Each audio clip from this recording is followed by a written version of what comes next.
Hello, नमस्कार, वंदनकम, सत श्री अकाल। आप सभी का स्वागत है आपके अपने चैनल मैग्नेट ब्रेन्स में। मैं कौन? मेरा नाम अभी भी वही है, सत्यम शर्मा। और हम क्या पढ़ रहे हैं? हम पढ़ रहे हैं फिजिक्स के लिए एक बहुत ही important topic, vectors. I hope मैं मानता हूं, मैं ये सोचता हूं कि आप अभी तक मेरे सारे लेक्चर्स वेक्टर्स से जुड़े हुए देख चुके होंगे। इस लेक्चर को पढ़ने से पहले आपको सारे वेक्टर्स के चैप्टर को या लेक्चर को कंप्लीट करना पड़ेगा। वो इसलिए क्योंकि हम आज के आने वाले लेक्चर्स में सारे के सारे कंसेप्ट्स वेक्टर के लगाने वाले हैं। तो पहली बात तो ये जरूरी हो गई कि आपको वेक्टर्स के सारे पुराने कंसेप्ट्स देखने होंगे, भले ही वो डॉट प्रोडक्ट हो, क्रॉस प्रोडक्ट हो, एडिशन हो, पॉलीगन वाला एडिशन हो, अपना ट्राइंगल वाला एडिशन हो, पैरेललोग्राम वाला एडिशन हो, कुछ भी हो, आपको सब कुछ आना चाहिए अगर आप आज से आगे बढ़ने वाले लेक्चर्स को देखना चाहते हो। तो जो भी आज का लेक्चर डायरेक्ट देख रहे हैं वो प्लीज डायरेक्ट ना देखें, नहीं तो आपको कोई भी कनेक्टिविटी फील नहीं होगी। आप मेरे पुराने लेक्चर जरूर देख लीजिए, फिर आपको एक कनेक्शन फील होगा आने वाले सारे लेक्चर्स में। ठीक है, चलिए तो देखिए आज के लेक्चर में जो हम या आने वाले लेक्चर्स में जो हम स्टार्ट करने वाले हैं वो मैं आपको बताने जा रहा हूं। आप देख ही सकते हैं, आपको दिखाई दे रहा होगा बोर्ड पे। देखिए ये जो टॉपिक्स है ये इंपॉर्टेंट है बहुत ही ज्यादा कॉम्पिटेटिव पॉइंट ऑफ व्यू से। कॉम्पिटेटिव एग्जाम्स में इन पर्टिकुलर पॉइंट से बहुत सारे क्वेश्चन आते हैं, या मैं बोलूं ये पर्टिकुलर जो टॉपिक्स है वो कॉम्पिटेटिव एग्जाम्स के जो क्वेश्चन होते हैं वहां अप्लाई बहुत अच्छे से होते हैं। जैसे साइन लॉ है, कोसाइन लॉ है, ये आपको बहुत ज्यादा मदद देगा न्यूमेरिकल्स को सॉल्व करने में। ठीक है ना, तो हम इसको लास्ट में बचाकर हमने इसलिए रखा था, मैं चाहता था उसको बीच में आपको कहीं भी पढ़ा सकता था, लेकिन हमने इसको वहां डिस्कस नहीं किया। क्यों? क्योंकि लास्ट के बहुत इंपॉर्टेंट टॉपिक थे, और जो इंपॉर्टेंट टॉपिक होते हैं, जो जरूरी चीजें होती हैं, हम लास्ट के लिए बचा के रखते हैं। क्यों? जैसे आपने देखा होगा ना कि जब हम कहीं खाना खाने जाते हैं, मेन कोर्स के बाद डेजर्ट जरूरी है, मीठा जरूरी है। अच्छा खाना खाने का मजा या अच्छा खाने का एंड तभी होता है जब आप डेजर्ट लो, कुछ मीठा खाओ, है ना। ऐसा बोलते हैं कि अगर आपका पेट भर भी गया है तो भी आपको डेजर्ट खानी चाहिए, क्योंकि डेजर्ट पेट में नहीं जाती, डेजर्ट मन में जाती है। मीठा खाने के बाद का जो मीठा होता है वो पेट में नहीं जाता, वो मन में जाता है, मन भरता है आपका वो। ठीक है, वैसे ही हम आने वाले लेक्चर में, अब वेक्टर तो हम पढ़ चुके हैं, वेक्टर प्रोडक्ट तक हमने सारी चीजें डिस्कस कर ली हैं, सब कुछ पढ़ लिया है, काफी अच्छे से हमने क्वेश्चंस भी डिस्कस कर लिए हैं। अब हमारा पेट भर गया है, अब हमको मन भरना है अपना। तो हम आने वाले सारे लेक्चर्स में जो भी पढ़ेंगे उससे हमारा मन भरेगा। कॉम्पिटिटिव एग्जाम के लिए बहुत इंपॉर्टेंट चीजें हैं ये। तो चलिए मैं आपको बताता हूं हम आने वाले लेक्चर्स में क्या पढ़ने वाले हैं। तो देखिए हमको स्टार्ट करना है किससे? साइन लॉ से। साइन लॉ पढ़ने के बाद हम फिर कोसाइन लॉ पढ़ेंगे। ठीक है ना, साइन लॉ में हमको पता चलेगा कि किसी भी ट्राइंगल में लगेगा, एंगल्स कैसे निकालना है साइड्स की मदद से। ठीक है ना, कोसाइन लॉ में भी वैसे ही कुछ होगा। फिर हम डायरेक्शन कोसाइंस पढ़ेंगे। फिर हम एक बहुत अच्छा कंसेप्ट पढ़ेंगे, concept of parallel pipe. And उसके बाद हम पढ़ेंगे कि अगर बहुत सारे वेक्टर्स हमको दिए हैं, 2-3 वेक्टर्स अगर हमको दिए हैं, तो हम कैसे बताएंगे कि वो वेक्टर्स कोप्लेनर है। ठीक, वैसे ही अगर हमको कुछ वेक्टर्स दे दिए और पूछ लिया गया है कि बताओ वो कोलिनियर है कि नहीं, तो हमको कंसेप्ट ऑफ कोलिनियरिटी भी आना बहुत ज्यादा जरूरी है। ठीक है, क्लियर है? हाँ, तो चलिए आज की क्लास को स्टार्ट करते हैं और हम पढ़ते हैं सबसे पहले क्या? हमारा साइन लॉ। ठीक है, चलिए आगे बढ़ते हैं। जय श्री गणेश करते हैं हम। चलिए साइन लॉ स्टार्ट करते हैं। साइन लॉ में क्या है, चलो उसके बारे में बात करते हैं। पहली बात तो आप ये देख लो कि it is valid for any triangle, किसी भी टाइप के ट्राइंगल के लिए आप साइन लॉ लगा सकते हो। ठीक है ना, साइन लॉ लगाने के लिए आपको ये देखना जरूरी नहीं है कि ट्राइंगल आपका राइट एंगल ट्राइंगल है कि नहीं, ऐसा कुछ भी यहां पर क्लॉज नहीं है। आप किसी भी ट्राइंगल के लिए साइन लॉ को क्या कर सकते हो? अप्लाई कर सकते हो। ठीक है ना, चलिए साइन लॉ की इक्वेशन क्या है जरा उसके बारे में हम बात कर लेते हैं। देखिए यहां पर ना हमारे पास एक ट्राइंगल दिया हुआ है, देखिए जिसकी एक साइड ए है, एक साइड बी है, एक साइड सी है। हाँ कि ना? ठीक, ओके, ठीक है सर, समझ में आ रहा है। एक साइड ए है, एक साइड बी है, एक साइड सी है। ए साइड के सामने वाला एंगल क्या है? अल्फा। ए साइड के सामने वाला एंगल है अल्फा, बी साइड के सामने वाला एंगल है बीटा, और सी साइड के सामने वाला एंगल क्या है? गामा। क्या है भाई? गामा। ठीक है ना, ये आपको समझ में आ गया, ये एक ट्राइंगल है। ठीक है ना, अब हम अगर इसमें साइन लॉ लगाते हैं तो जो इक्वेशन आती है पहले मैं वो आपको बता देता हूं। तो देखिए साइन लॉ के हिसाब से जो हमारे पास फॉर्मूला है वो है sine alpha by A is equals to sine beta by b. छोटा वाला बी है ना यार, बड़ा वाला बी क्यों बनाऊंगा, छोटा वाला बी बनाऊंगा मैं। चलिए sine beta by B is equals to sine, क्या है भाई? Sine gamma by c. क्या ये बात सही है ना? हाँ बिल्कुल सही है सर, ऐसे ही हमने इक्वेशंस देखी हुई हैं, ऐसे ही हमने फॉर्मूलेस देखे हुए हैं कहीं बुक में। ठीक है ना, बिल्कुल सही। तो ये आपको क्या बता रहा है? साइन लॉ आपको बता रहा है एंगल का अगर आप साइन लो, किस एंगल का, जिस एंगल का आप साइन ले रहे हो उसके डिवाइड करो, उसको डिवाइड करो उसके अपोजिट साइड से, तो जो रेशो आएगा वो रेशो सेम होगा इस एंगल के साइन डिवाइडेड बाय उसकी सामने वाली साइड के, ठीक है ना। यही किसके बराबर होगा, इस एंगल के साइन डिवाइडेड बाय इस साइड के बराबर, ठीक। ये बहुत अच्छी चीज है, इससे अगर हमको तीन साइड पता चल जाए, एक एंगल पता चल जाए, कुछ भी हो जाए, हम इससे साइड की मदद से एंगल फाइंड आउट कर सकते हैं, है ना। ये बहुत इंपॉर्टेंट चीज है, देखेंगे आप जाके कि ये न्यूमेरिकल आपका कितना एकदम चुटकियों में सॉल्व करवा देगा, ठीक है। चलिए अब बात ये आती है कि अगर ये चीज आपको पता चली है, ये इक्वेशन आपको पता चली है या फॉर्मूला आपको पता चला है ये, तो इस फॉर्मूले को डिराइव कैसे किया गया होगा, क्योंकि हम वेक्टर्स पढ़ रहे हैं तो हमसे ये पूछा जाएगा, हमको ये पता होना चाहिए कि ये जो फॉर्मूला आपके सामने आया है क्या आप इसको वेक्टर्स की मदद से फाइंड आउट कर सकते हो। बिल्कुल कर सकते हैं सर, कोई भी ऐसी चीज नहीं है जो हम वेक्टर्स की मदद से फाइंड आउट नहीं कर पाए अभी जो हम वेक्टर्स के लेक्चर में पढ़ रहे हैं, ठीक है। तो हमको क्या करना है, हमको यूज करना है vector algebra to derive this formula, ठीक है ना। चलो तो हम क्या करते हैं, पर्टिकुलरली इस इक्वेशन को या इस फॉर्मूले को हम साइड में लिख लेते हैं और फिर हम कोशिश करते हैं वेक्टर अलजेब्रा की मदद से कि हम इस फॉर्मूले तक पहुंच पा रहे हैं या नहीं, ठीक है। तो आप तैयार हैं, चलिए बढ़िया, वेरी गुड, आ जाइए भाई। मैं इसको लिखता हूं थोड़ा साइड में क्योंकि हमको करनी है इसी चीज को डिराइव वेक्टर अलजेब्रा की मदद से। तो मैं यहाँ साइड में लिखता हूँ, लास्ट में चेक करूंगा कि जो मैंने डिराइव किया वो सही आया है या नहीं। तो साइन अल्फा बाय ए, आपको तो याद ही हो गया होगा मुझे लगता है ये formula, sine alpha by A is equals to sine beta by B is equals to sine gamma by C, ठीक है। चलिए हमको यहां तक पहुंचना है, चलिए स्टार्ट करते हैं। Prove the, derive the above relation, derive the above relation using, या मैं बोल दूं derive sine law using vector algebra, using vector algebra, है ना। चलिए आइए बात करते हैं जरा कैसे होगा, क्या होगा, इसके बारे में बात करते हैं। चलो देखो भाई, एक चीज आप ध्यान से देखो, अगर मैं तीन वेक्टर्स की मदद से एक ट्रायंगल बनाना चाहूं तो बना सकता हूं क्या। मान लीजिए ये एक वेक्टर है जो यहां तक है, ठीक है, ये एक वेक्टर है, ये वेक्टर एक वेक्टर है यहां से यहां तक जिसको मैंने जोड़ा है इसके टेल से इसके हेड को। ए वेक्टर के हेड पे मैंने बी वेक्टर के टेल को रखा है, इस तरीके से मैंने दो वेक्टर जोड़े हैं। अब मैं क्या कर रहा हूं, तीसरा वेक्टर बना रहा हूं जो बी वेक्टर के हेड पे होगा और सी वेक्टर का टेल बी वेक्टर के हेड पे होगा और यहां आकर खत्म हो जाएगा। तो क्या ये सेम ऑर्डर को फॉलो कर रहे हैं? हाँ सर, ये सेम ऑर्डर को फॉलो कर रहे हैं, ठीक है, ओके। चलिए फिर से आपको बताता हूं मैं कि हमने क्या किया। हमने पहले बनाया एक वेक्टर ए वेक्टर, इसके हेड पे हमने दूसरे वेक्टर का टेल रखा, ये था हमारा ए वेक्टर, ये बना हमारा बी वेक्टर, और बी वेक्टर के हेड पे हमने तीसरे वेक्टर का टेल रख दिया, ये बना हमारा सी वेक्टर, ठीक है। क्लियर बात? कोई प्रॉब्लम नहीं सर, कोई प्रॉब्लम नहीं, कोई भी प्रॉब्लम हमको नहीं है, बस आप ऐसे एरो बना दो तो थोड़ा अच्छा लगेगा, ठीक है। ऐसे हमने ट्राइंगल बना लिया। एंगल आपको पता ही था, ए वेक्टर के सामने वाला एंगल अल्फा, बी वेक्टर के सामने वाला एंगल बीटा और सी वेक्टर के सामने वाला एंगल गामा, ठीक, कुछ भी नहीं करना है। अब हमको क्या करना है, अब हमको ये करना है कि हमको इन सारे वेक्टर का एडिशन करना है। चलिए तो मैं लिखता हूं A vector plus B vector plus C vector. ये मैं चाहता हूं कि तीनों वेक्टर का क्या करूं, वेक्टर एडिशन करूं। लेकिन यार एक बात याद करो कि हमने पढ़े हैं लॉज, वेक्टर के एडिशन के हमने पढ़े हैं लॉज।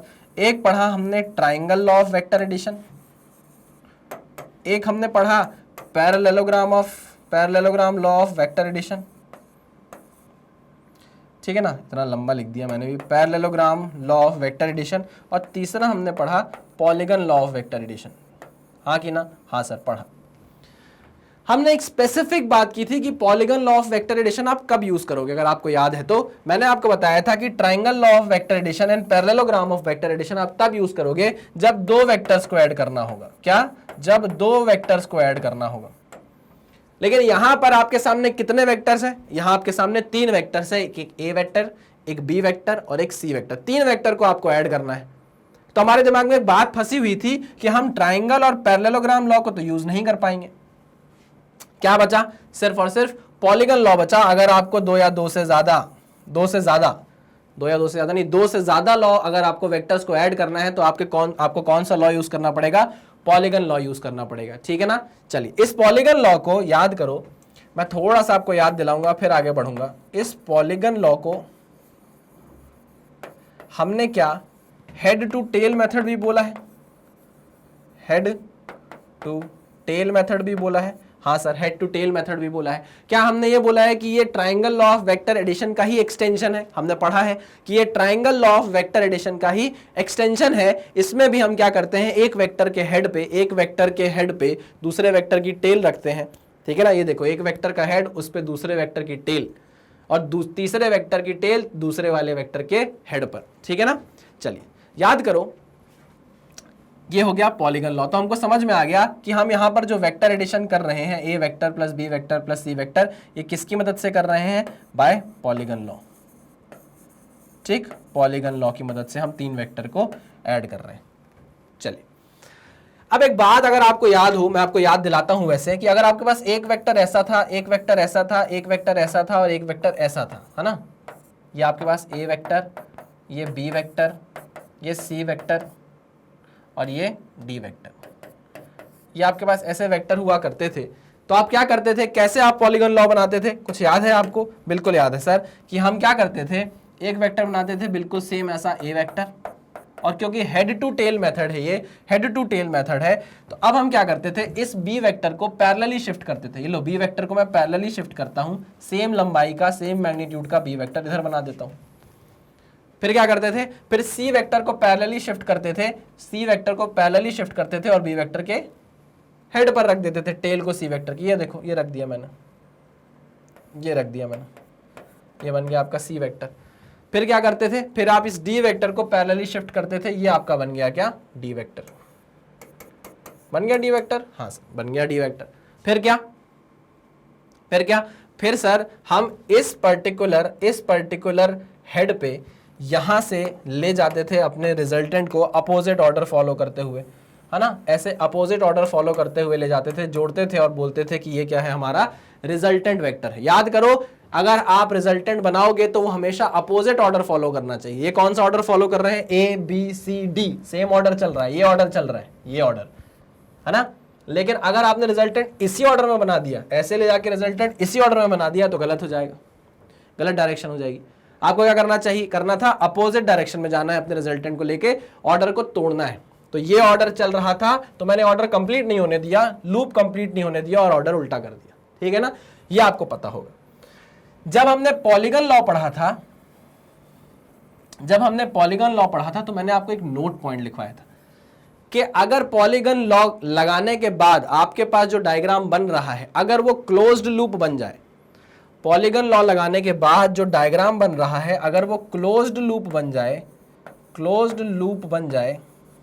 है ना, पूरा लूप कंप्लीट हो जाए, मतलब जो डी वेक्टर था, ऐसे ए वेक्टर गया, ये बी वेक्टर गया, ये सी वेक्टर गया और ऐसे डी वेक्टर आ गया, ठीक है ना। ये डी वेक्टर, ए वेक्टर, बी वेक्टर और ये सी वेक्टर, है ना। तो A vector, B vector, C vector, D vector जोड़ने के बाद अगर आपके पास एक क्लोज्ड लूप बन जाता है, क्लोज्ड लूप बन जाता है, तो हम ये बोलेंगे कि A vector plus B vector plus C vector plus D vector is equals to 0, is equals to 0, ठीक। क्योंकि क्या है भाई, क्लोज्ड लूप है। और क्लोज्ड लूप का कंसेप्ट मैंने आपको नोट पॉइंट में वहां पर बताया था कि जब भी आप पॉलीगन लॉ बनाओ तो कभी भी क्लोज्ड लूप नहीं बनना चाहिए, क्योंकि अगर बनना चाहिए तो बन जाए, लेकिन अगर बनता है तो आपका रिजल्टेंट क्या हो जाएगा, 0। सिंपल सी बात है, ठीक है ना। अगर लूप कंप्लीट नहीं होता, मान लो अगर ये डी वेक्टर नहीं होता तो ये लूप कंप्लीट नहीं हो पाता, फिर आप रिजल्टेंट कैसे बनाते, फिर आप रिजल्टेंट ऐसे बनाते, फिर आप अपोजिट ऑर्डर फॉलो करके रिजल्टेंट ऐसे बना देते, ये आपका रिजल्टेंट वेक्टर बन जाता। लेकिन वो हो नहीं पाया क्योंकि चारों वेक्टर ने ही मिलकर क्या कर दिया, लूप को कंप्लीट कर दिया। चलिए, तो ये बात आपको याद आ गई होगी, मैंने आपको बताया था। आगे बढ़ते हैं, आ जाओ अब काम की बात करते हैं। इस चीज को याद करने के बाद मैंने जरा देखा इस ट्राइंगल को, मैंने बोला कि भाई, है ना, ये याद दिला दिया इसलिए मिटा दे रहा हूं अभी, क्योंकि हम इन सारी चीजों को पहले पढ़ चुके हैं। अच्छा, अब जरा मैंने इस ट्राइंगल को देखा, ध्यान से देखा, मैंने बोला यार एक वेक्टर ऐसा जा रहा है, एक वेक्टर ऐसा जा रहा है और एक वेक्टर ऐसा जा रहा है। तो ये तो ट्राइंगल बन गया, लव ट्राइंगल टाइप का ट्राइंगल बन गया। और ट्राइंगल अगर हम देखें तो क्या ये क्लोज्ड लूप वाला ट्राइंगल बना? क्या ये ट्राइंगल क्लोज्ड लूप वाला ट्राइंगल बना? हाँ सर। तीनों वेक्टर को जोड़ने के बाद, A vector plus B vector plus C vector को जोड़ने के बाद लूप हो गया कंप्लीट। तो पॉलीगन लॉ के हिसाब से अगर वेक्टर्स को जोड़ने के बाद वो लूप कंप्लीट कर देते हैं तो उनका रिजल्टेंट क्या हो जाता है? 0। उनका रिजल्टेंट क्या हो जाता है? 0। इसको बनाओ सोन पापड़ी और डालो डब्बे के अंदर, क्योंकि ये कंसेप्ट है। बनाओ इसको सोन पापड़ी, डालो डब्बे के अंदर, ये है कंसेप्ट हमारा। ठीक, चलिए अब आगे बात करते हैं। ये है हमारी एक ऐसी इक्वेशन जिससे हमको स्टार्टिंग करनी है और वहां तक पहुंचना है। ठीक, उसको गौर से देखो। ये है आपकी मंजिल, ये है स्टार्टिंग पॉइंट। मंजिल पे आपको साइन दिख रहा है। क्या दिख रहा है? साइन दिख रहा है। अच्छा, मुझे ये बताओ कि अगर साइन चाहिए तो वेक्टर्स का क्रॉस प्रोडक्ट कराऊं कि वेक्टर का डॉट प्रोडक्ट कराऊं? सर फिर से पूछना। अगर मुझे साइन चाहिए, इस इक्वेशन को कैसे भी करके साइन लाना है इसमें, तो क्या मैं वेक्टर्स के बीच में क्रॉस प्रोडक्ट कराऊं कि डॉट प्रोडक्ट कराऊं? सर देखो, डॉट प्रोडक्ट कराओगे तो ए बी कॉस थीटा होता है, वहां कॉस थीटा आ जाएगा सर। अगर क्रॉस कराओगे तो ए बी साइन थीटा होता है सर, तो वहां से कहीं से आपको साइन मिलने लग जाएगा। अच्छा, हाँ बिल्कुल सही बात बोली आपने, बिल्कुल सही बात बोली आपने। चलिए तो मैं क्या करता हूं, क्रॉस प्रोडक्ट करा लेता हूं। आइए क्रॉस प्रोडक्ट करा लेता हूं मैं। सर किससे कराओगे? लेकिन मुझे भी नहीं पता, मैं देख लेता हूं, आगे मुझे समझ में आ जाएगा क्या होना है। मैं अभी आपके बोलने पर एक क्रॉस प्रोडक्ट कराता हूं, ठीक है ना। तो पहले नंबर पे ए वेक्टर बैठा हुआ है, तो चलो इसी से क्या करा देता हूं, क्रॉस प्रोडक्ट करा देता हूं। तो A vector cross A vector plus B vector plus C vector, ठीक, इज इक्वल्स टू, दोनों साइड कराना पड़ेगा, ए वेक्टर क्रॉस 0। ठीक, मैंने क्या किया, मुझे पता नहीं है, मुझे बस इतना पता है कि क्रॉस प्रोडक्ट अगर मैं करा दूं किसी का भी तो साइन दिखने लग जाएगा मुझे।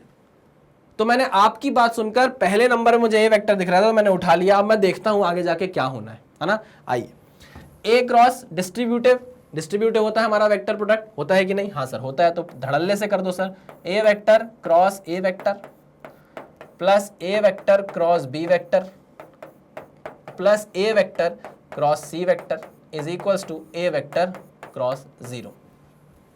देखो ये बात तो आपके दिमाग में बहुत अच्छे से आ गई होगी कि ए वेक्टर क्रॉस 0 जो है वो खुद आके आपको क्या रिजल्ट दे देगा? 0 दे देगा। दे देगा कि नहीं दे देगा? बिल्कुल दे देगा। ऊपर से हम ये भी जानते हैं कि अगर आप किसी वेक्टर का क्रॉस प्रोडक्ट उसी के साथ कराओ, किसी वेक्टर का क्रॉस प्रोडक्ट, मान लो ये एक वेक्टर है ए वेक्टर, इसी का क्रॉस प्रोडक्ट आप इसी वेक्टर के साथ करा दोगे तो यहाँ थीटा बन जाता है 0 डिग्री। और हमको पता है ये हो जाएगा ए का मॉड साइन थीटा, और साइन थीटा कितना है? 0।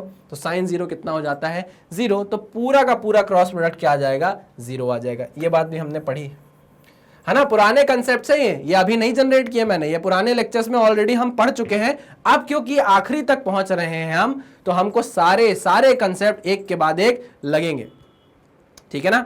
ये वो मिठाई का डब्बा है, देखते हो ना, जो रईस लोग लेकर आते हैं, इसके अंदर बहुत सारी मिठाइयाँ होती है ना, काजू कतली भी होती है ना, और वो ऐसे उसके अंदर कुछ ऐसे पान वाली भी होती है।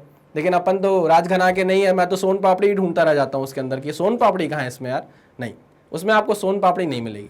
तो चलिए, ये वो कंसेप्ट्स हैं जिसमें आपको बहुत सारे छोटे कंसेप्ट मिलेंगे जो हम पुराने लेक्चर्स में देख चुके हैं। चलिए, तो हमने किया भाई, ये तो 0 हो जाएगा, और ये वेक्टर इसी के साथ क्रॉस प्रोडक्ट में है, तो हमको पता है भाई सेल्फ वेक्टर अगर खुद के साथ हो जाए क्रॉस प्रोडक्ट में तो क्या देता है आपको? 0 देता है। ठीक है, ओके सर। हाँ सर, याद आया, ऐसा कुछ हमने पढ़ा था। चलिए, अगर आपको ये याद आ गया तो देखिए अब आपके सामने क्या बच रहा है, सिर्फ और सिर्फ आपके सामने बच रहा है A vector cross B vector plus A vector cross C vector is equal to 0। बहुत ही प्यारा, बहुत ही शानदार, तालियां बजती रहनी चाहिए, बहुत अच्छा। अब क्या, देखो इसको मैं ले जाता हूं इक्वल के उस साइड, इक्वल टू के उस साइड ले जाऊं? हाँ ले जाओ सर। और इसके अलावा करोगे भी क्या आप? बनता ही क्या है आपको इसके अलावा? सही बात है, A cross B is equal to minus of A vector cross C vector. सही लिखा मैंने? हाँ सर सही लिखा। इसमें क्या गलती करोगे यार सर? यार तुम लोग मजाक बहुत उड़ाते हो मेरा। चलिए, अब मैं क्या करता हूं, दोनों ही साइड मॉड लगा देता हूं। क्या लगा देता हूं? मॉड लगा देता हूं। चलिए लो सर मॉड लगा लो आप। ए वेक्टर क्रॉस बी वेक्टर, मैं इसको ए क्रॉस बी बोल रहा हूं यार, है ना, वेक्टर वेक्टर बोल बोल के ना दिमाग खराब हो गया। चलिए minus of A vector cross C vector का मॉड। सर अब आपने एक बात बताओ, जब मॉड लगा दिया तो मॉड के बाहर तो वैसे ही पॉजिटिव वैल्यू आती है। मॉड अगर आप लगा देते हो ना सर, मैं आपको एक बात बताता हूं कि आप कभी भी किसी क्वांटिटी के आगे मॉड लगा दो, अगर वो नेगेटिव है तो मॉड के बाहर वो पॉजिटिव ही निकल कर आएगी। ऐसा ही ऑपरेटर होता है मॉड। मैंने कहा ये तो आप बहुत सही बात बोल रहे हो, क्योंकि हमको मॉड वेक्टर में मैग्नीट्यूड देता है तो हम उसके प्लस और माइनस साइन से लेना देना हमको नहीं होता। ठीक है, तो हम ये देख रहे हैं कि भाई ये जो वेक्टर बनेगा और ये जो वेक्टर बनेगा, दोनों का मैग्नीट्यूड क्या होगा? सेम होगा, है ना। और ये क्या बता रहा है? ये बता रहा है कि ये जो वेक्टर बनेगा और ये जो वेक्टर बनेगा वो अपोजिट डायरेक्शन में होंगे, क्योंकि माइनस साइन लगा है। लेकिन जैसे ही हमने यहां मॉड लगाया तो हमको ये समझ में आया कि दोनों ही वेक्टर का मैग्नीट्यूड क्या होगा? सेम होगा। चलिए तो अब मैं माइनस साइन हटा देता हूं क्योंकि मॉड लग गया है। तो ए क्रॉस बी वेक्टर का mod is equals to mod of A vector cross C vector. ठीक, हाँ सर। क्या आपको ए क्रॉस बी निकालते बनता है? सर नींद में भी निकाल के बता देंगे आपको। अच्छा नींद में निकाल के बता दोगे तो चलो होश में बता दो फिर। क्या है सर? ए क्रॉस बी जो होता है वो होता है sir a b sine theta. Sine theta. आओ जरा थीटा देख लेते हैं। देखो ए मैंने सीधे लिखा है, इसका मतलब आप समझ जाना कि ये मैग्नीट्यूड है। बी मैंने सीधे लिखा है, समझ जाना आप मैग्नीट्यूड, है ना। अब इतनी समझदारी हमारे बीच में डेवलप हो गई है। आ जाओ, अब मुझे ए वेक्टर और बी वेक्टर के बीच का एंगल चाहिए। ये बहुत ध्यान से देखना है, बहुत प्यार से देखना है, बिल्कुल भी जल्दीबाजी यहां नहीं करनी है, क्योंकि जल्दी का काम शैतान का होता है। हाँ सर हम तो शैतान ही हैं, फिर भी जल्दीबाजी नहीं करनी है, ठीक है ना। शैतान हो कोई बात नहीं, कोई दिक्कत नहीं। आ जाओ, ये ए वेक्टर ये बी वेक्टर, इनके बीच का एंगल है गामा। यहां लिख दूं गामा, यहां गामा लिख दूं। हाँ सर लिख दो, हाँ सर लिख दो, हाँ सर लिख दो, हाँ सर लिख दो। आपके मन से यही आवाज आ रही है कि हाँ सर ए वेक्टर और बी वेक्टर के बीच का एंगल गामा है, तुरंत लिख दो। लेकिन यहां अगर आपने लिखा तो आपको माता रानी इतना पाप देगी, माता रानी इतना पाप देगी, कसम भगवान की इतना पाप पड़ेगा ना तुम लोगों को। क्योंकि हमने पढ़ा है भाई कि दो वेक्टर के बीच का एंगल आप तभी लेते हो जब दोनों वेक्टर्स कैसे जुड़े हो? टेल टू टेल जुड़े हो। कैसे जुड़े हो? टेल टू टेल जुड़े हो। वेक्टर हेड टू टेल नहीं जुड़ा होना चाहिए। वेक्टर कैसे जुड़ा होना चाहिए? टेल टू टेल जुड़ा होना चाहिए। यानी कि मैं इस वेक्टर को, देखो इस वेक्टर को आगे खिसका दूं तो क्या ये दोनों वेक्टर टेल टू टेल हो गए? हाँ सर, हाँ सर, हाँ सर। तो आप जो पहले ये वाला एंगल देख रहे थे, आप जो पहले ये वाला एंगल देख रहे थे वो गलत था, क्योंकि ये वेक्टर की टेल इस वेक्टर के हेड पे रखी थी। तो कभी इनके बीच का एंगल आप नहीं बताओगे कि ये एंगल वेक्टर के बीच का एंगल है। अगर आपको वेक्टर के बीच का एंगल बताना है तो टेल टू टेल जोड़ना पड़ेगा। तो इस वेक्टर को पैरेलल शिफ्ट करके आगे ले जाओ और दोनों वेक्टर की टेल से टेल जोड़ो और बताओगे ये यहां जहां से मेरा चेहरा दिख रहा है ना आपको, यहां है वो एंगल। आई मेरी बात समझ में? हाँ सर, बहुत अच्छे समझ में। आ जाओ फिर। तो देखो भाई, ए वेक्टर और बी वेक्टर के बीच का एंगल गामा नहीं है, गामा नहीं है। तो क्या है सर? अगर मैं इस ए वेक्टर को अभी जैसे आपने हाथ को खिसकाया, वैसे ही अगर मैं इस ए वेक्टर को आगे की तरफ क्या कर दूं? पैरेलल शिफ्ट कर दूं। छोटा बन रहा है क्योंकि जगह नहीं है। तो आप ये देखोगे कि अब इस पॉइंट पर ए वेक्टर की क्या आ जाएगी? टेल आ जाएगी। इस पॉइंट पर ए वेक्टर की टेल आ जाएगी और इसी पॉइंट पर बी वेक्टर की भी क्या है? टेल है। तो एक्चुअल में जो दो वेक्टर के बीच का एंगल था वो गामा ना होकर क्या हो गया? गामा ना होकर क्या हो गया? 180 माइनस गामा हो गया। क्या हो गया? एंगल गामा ना होकर एंगल क्या हो गया? बी वेक्टर और ए वेक्टर के बीच का एंगल 180 माइनस गामा हो गया। हो गया। तो यहां पर हम ए बी साइन क्या लिखेंगे? मैं दूसरे पेन से लिख रहा हूं, दूसरे कलर से लिख रहा हूं, ताकि आपको याद रहे कि यहां पर एंगल गामा नहीं 180 माइनस गामा आएगा। ठीक, चलिए आगे बढ़ते हैं। अब क्या? अब सर ऐसे ही दूसरे वाले को देख लेते हैं। इक्वल टू लगाया मैंने, ए वेक्टर क्रॉस सी वेक्टर करना है। A vector cross C vector करना है तो क्या आएगा भाई? ए सी साइन। अब फिर हमको एंगल चाहिए किसके बीच में? ए और सी वेक्टर के बीच में। आ जाओ, ए वेक्टर है हमारा ये, सी वेक्टर है हमारा ये, ये है हमारा सी वेक्टर, ये है हमारा ए वेक्टर। क्या इनके बीच का एंगल बीटा है? हाँ सर बीटा है, हाँ सर बीटा है, हाँ सर बीटा है। फिर मैंने तुमको इतना पीटा है, इतना पीटा है, इतना पीटा है कि क्या बताऊं कितना पीटा है। सी वेक्टर और ए वेक्टर के बीच का एंगल बीटा नहीं है, बीटा नहीं है। क्या करना होगा आपको? टेल से टेल मिलाना होगा, दोनों वेक्टर्स की टेल से टेल को मिलाना होगा। तो क्या मैं सी वेक्टर को प्रोजेक्ट आगे बढ़ा लूं, पैरेलल शिफ्ट कर लूं? हाँ सर, ये आपका सी वेक्टर आ गया पैरेलल शिफ्ट होके, आ गया पैरेलल शिफ्ट होके। हाँ सर, अब ये देखो इस पॉइंट पर सी वेक्टर की टेल है, इसी पॉइंट पर ए वेक्टर की भी टेल है, तो ये जो एंगल है ये अब ए वेक्टर और सी वेक्टर के बीच का एंगल है, बीटा नहीं है। क्या है? 180 माइनस बीटा। वाह यार सर, वाह यार सर, वाह वाह, ओहो मजा आ गया, मजा आ गया। तो एंगल पुट कर देते हैं, आ जाओ। ये देखो 180 माइनस क्या रख दूं? बीटा रख दूं। वेक्टर्स बहुत दिल से पढ़ाया मैंने तुम लोगों को, बहुत दिल से पढ़ाया है ना। बहुत अच्छे से पढ़ना, वेक्टर्स आपको बहुत मदद देगा आगे जाके, कसम भगवान की। रिलेटिव मोशन जब आप पढ़ोगे ना तो आपको बहुत ज्यादा काम आएगा ये सब, है ना। वहां मैं आपको कुछ भी नहीं बताऊंगा, फिर मतलब कुछ भी नहीं बताऊंगा, बहुत कुछ, लेकिन फिर ये सब चीजें नहीं बताऊंगा, क्योंकि मैंने डेडिकेटेडली टाइम दिया है इस चीज को कि आप इसको एक एक लेक्चर करके देखो और अपने आप को एकदम क्या बना लो, चाचा चौधरी बना लो। ठीक है, चलिए आ जाइए, अब हम आगे देखते हैं क्या कर सकते हैं। देखो यार, जो हो पा रहा है वही कर रहा हूं मैं कोई एक्स्ट्रा कोई अर्थ से बाहर जाके कोई कंसेप्ट लेकर नहीं आया हूं, ये आपको भी पता होगा, आप भी करते जा रहे होगे। आप क्या कर दूंगा सर, आप सबसे पहले आप ए से ए काटोगे, इससे ज्यादा आप कुछ नहीं कर सकते। ओ सही बात है, मैंने वही कर दिया।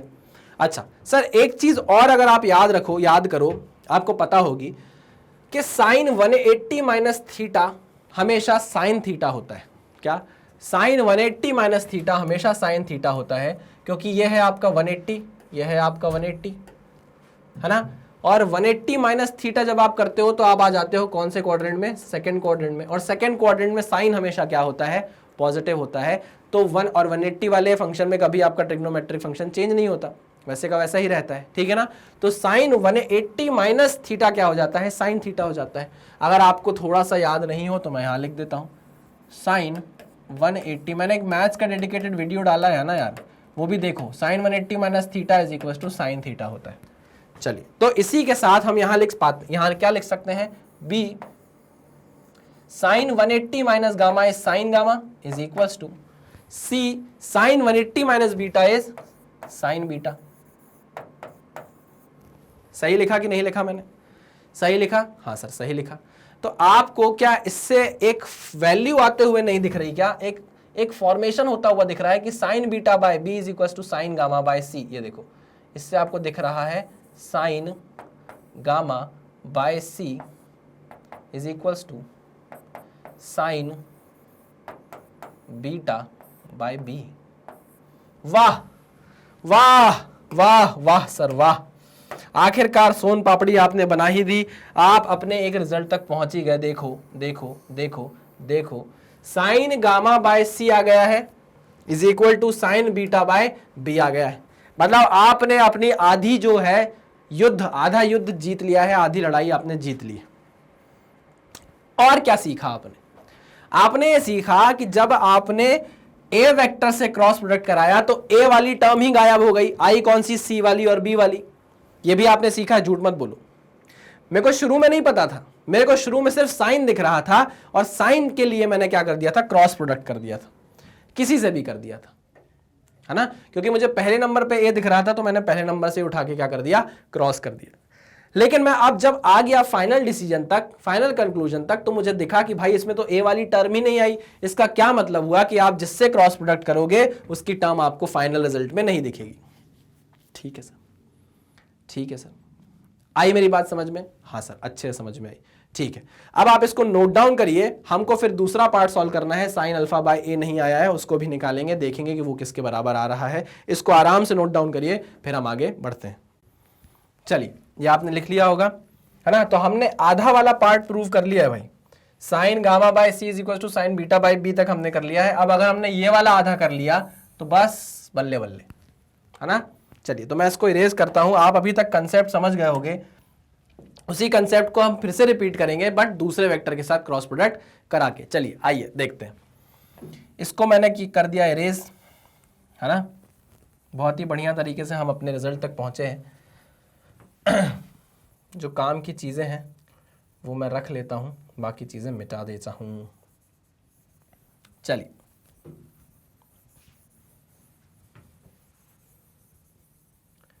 चलो चलो चलो चलो चलो आ जाओ वापस। वही जो हमने किया था फिर से वही रिपीट करेंगे, बट इस बार हम सोच रहे हैं कि हमने अभी इस वाली टर्म और इस वाली टर्म के बीच में दिखा दिया रिलेशन। अब मैं सोच रहा हूं कि ये वाली टर्म निकले, ये हो जाए, गायब हो जाए, मैं इन दोनों के बीच में रिजल्ट निकाल लूं। तो मुझे इसको अगर गायब करना है सी वाली टर्म को, तो मैं किससे क्रॉस प्रोडक्ट कराऊं? सर सी वाले से कराऊं। हमने देखा है कि अगर आपने ए क्रॉस से कराया, ए से क्रॉस कराया था ए वेक्टर से, तो ए वाली टर्म ही गायब हो गई थी। तो अब सी से कराओ। ठीक है, लो भाई सी से कर देते हैं। C vector cross A vector plus B vector plus C vector is equal to C vector cross 0। चलिए आगे बढ़ते हैं। C vector cross A vector plus C vector cross B vector plus C vector cross C vector is equal to C vector cross 0। हमको पता है कि अगर same vector का उसी के साथ, एक वेक्टर का उसी के साथ क्रॉस प्रोडक्ट निकाला जाए तो वो 0 हो जाता है, क्योंकि एंगल 0 हो जाता है और ये तो 0 से हो रहा है, तो ये तो 0 होना ही होना है। ठीक, चलिए तो फिर हमारे पास क्या बच गया? हमारे पास बच गया C vector cross A vector, C vector cross A vector is equal to, ये ले गया मैं उस side, minus of C vector cross B vector. यही बच गया क्या? हाँ सर यही बच गया। क्या ये पिछले वाले डेरिवेशन जैसा ही दिख रहा है क्या आपको? हाँ सर डिट्टो वैसे ही दिख रहा है। अब क्या लगा दूंगा मैं? गैस करो क्या करूंगा, क्या करूंगा, क्या करूंगा? सर मॉड लगा दोगे आप, आपको वही आता है। ठीक है, ये लो सी वेक्टर क्रॉस ए वेक्टर, सीख गए हो तुम लोग भी, बस आपको कोई दिक्कत नहीं आने वाली। माइनस का देखो, माइनस का मॉड लगाऊंगा मैं, अगेन वही बात है। कोई भी चीज अगर माइनस में है, उसका मैंने मैग्नीट्यूड निकाला, तो मुझे मैग्नीट्यूड से मतलब है, साइन से नहीं, तो पॉजिटिव वैल्यू ही आएगी। तो माइनस सी vector cross B vector, C vector cross B vector. ठीक है, हाँ सर। क्या आप सी वेक्टर क्रॉस ए वेक्टर को निकाल सकते हैं? इसका फॉर्मूला जानते हैं? हाँ सर, सी ए साइन, अब मुझे चाहिए एंगल, अब मुझे चाहिए एंगल। आओ जरा एंगल फाइंड आउट करें। ए वेक्टर और सी वेक्टर के बीच में, या सी वेक्टर और ए वेक्टर के बीच में क्या एंगल है? सी वेक्टर और ए वेक्टर के बीच में क्या एंगल है? 180 माइनस बीटा। क्या सी और ए के बीच में, क्या सी वेक्टर और ए वेक्टर के बीच में 180 माइनस बीटा का एंगल नहीं है? है सर, निकाला ही था हमने। आ जाओ आगे बढ़ते हैं। इज इक्वल टू, हमें आ जगह नहीं है तो मैं इक्वल टू यहां लिख रहा हूं, ध्यान से देखिएगा। सी वेक्टर क्रॉस बी वेक्टर, तो सी बी साइन, अब मुझे सी वेक्टर और बी वेक्टर के बीच का एंगल चाहिए, सी वेक्टर और बी वेक्टर के बीच का एंगल चाहिए। तो देखो भाई, ये है सी वेक्टर, ये है बी वेक्टर, ये है सी वेक्टर, ये है सी वेक्टर, ये है बी वेक्टर। सी वेक्टर की टेल पे बी वेक्टर का हेड है, तो कभी भी अल्फा एंगल नहीं हो सकता, कभी भी इनके बीच का एंगल अल्फा नहीं हो सकता। तो मैं क्या करूंगा, इस बी वेक्टर को, इस बी वेक्टर को आगे की तरफ लेकर जाऊंगा, पैरेलल शिफ्ट करूंगा। मैं इसको हटा रहा हूं यहां से, है ना। चलिए मैं इसको पैरेलल शिफ्ट करता हूं, ये मैंने पैरेलल शिफ्ट किया, बी वेक्टर है आपका ये, ठीक है ना। अब इस पॉइंट पर बी वेक्टर का टेल है, इसी पॉइंट पर सी वेक्टर का टेल है, तो ये एंगल कितना हो गया? ये एंगल हो गया 180 माइनस अल्फा। हो गया कि नहीं हो गया? ये एंगल हो गया 180 माइनस अल्फा। क्लियर? हाँ सर, अब आया समझ में? ठीक है, तो यहां पर मैं साइन के साथ क्या एंगल लिखूंगा? 180 माइनस अल्फा लिख दूंगा। ठीक, हाँ सर, बस हो गया, खत्म, सब खल्लास खत्म, फिनिश। क्या करना है भाई? ये सी से ये सी चला जाएगा। अब साइन 180 माइनस थीटा क्या होता है सर? साइन थीटा ही होता है। तो A sine beta is equal to B sine 180 minus theta is sine theta, तो 180 minus alpha is sine alpha. यहां से आप देख पा रहे हो sine alpha by A, sine alpha by A is equal to sine beta by B, sine beta by B. हाँ कि ना? बिल्कुल सही, बिल्कुल सही, बिल्कुल सही, बिल्कुल सही। तो हमने ये वाला पार्ट भी क्या कर लिया? निकाल लिया फाइनल रिजल्ट में। तो हमने प्रूव कर लिया भाई कि जो रिजल्ट हमको साइन लॉ दे रहा है, जो फॉर्मूला हमको साइन लॉ दे रहा है, वो बिल्कुल मैं वेक्टर अलजेब्रा की मदद से क्या कर सकता हूं? डिराइव कर सकता हूं।